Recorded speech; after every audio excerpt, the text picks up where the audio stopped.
Tayland'ın budak tarlaları var. Tekrar dönüyor. Normallaştırmakta bıkma. Masanın yatay platformasından sonra yine depo sakla tatlılara. Travmasiyle mahvoldum.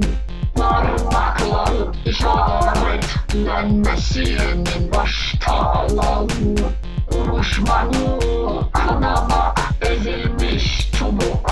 Makarna spaskabeti saçları rastlanmış muda tekrarı döndü. Saksağan palavralarının çirkin can sıkıştırması ilk tekrar hamudan sonra.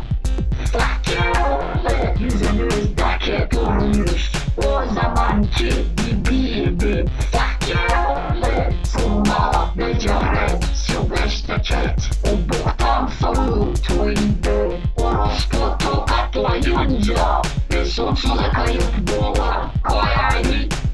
Sonunda o Roadrunner bu yılın TV'ye çok tutunca adım Ayşe!